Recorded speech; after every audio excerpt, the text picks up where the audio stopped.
Phytophagous insects, those that eat plant tissues to acquire sugars, proteins, fats, vitamins, salts, and water. Depending on the species, insects will feed on every plant part, including roots, stems, leaves, fruits, seeds, and flowers. Some insects will feed on multiple plant parts. Others specialize the location of their feeding. Insects may be categorized by their choice of food and its location.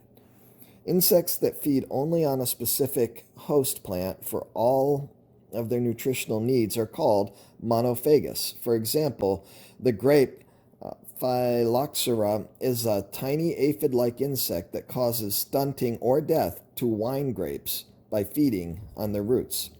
Insects that feed on a broader range of plant materials are considered polyphagous. Insects that will feed on closely related plant species are referred to oligophagous. For example, the Colorado potato beetle, does not eat just the leaves of a potato.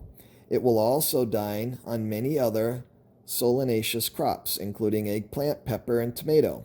Most insects fall into this category. Agricultural insect pests are insects that damage or disrupt the development of plants or crops. Pest insects affect crops in different ways and at different stages of plant growth. The insect's feeding behavior, biting, crushing, boring, chewing, piercing, sucking, determines what type of damage will be caused to the plant. This behavior also determines whether the damage will be merely aesthetic or if it will reduce yields or kill the plants. Insects with strong mandibles will bite, crush, or chew the plant materials. Infestations of biting and chewing insects can be devastating to a crop, often resulting in plant death. Boring insects also chew through plant materials with powerful mandibles.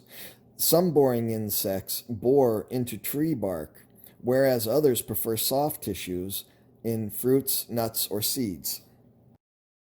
Insects use stylets to penetrate plant material and extract fluids containing nutrients and water. Some stylets are strong enough to penetrate tree bark. Plant pests with stylets often transmit plant pathogens through their feeding behavior, further traumatizing the plant. Gall-producing insects deposit their eggs into plant tissue, and the plant responds by abnormally swelling into a gall. Galls can also occur when insects are feeding.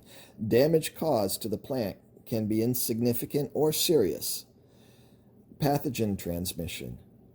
Damage by insects can go beyond the actual eating of plant tissues. Transmission of plant pathogens as well as toxicity to the plant can cause irreparable harm.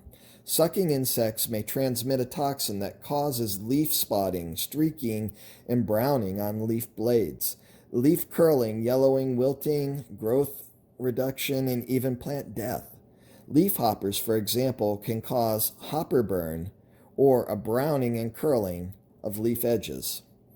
Vectors. Insects are also vectors for bacterial, viral, and fungal diseases of plants. A vector is an organism that transmits diseases or parasites from one plant or animal to another. As the mouth part is inserted into the plant tissue, microbes from the surface of the stylet are transferred directly into the plant.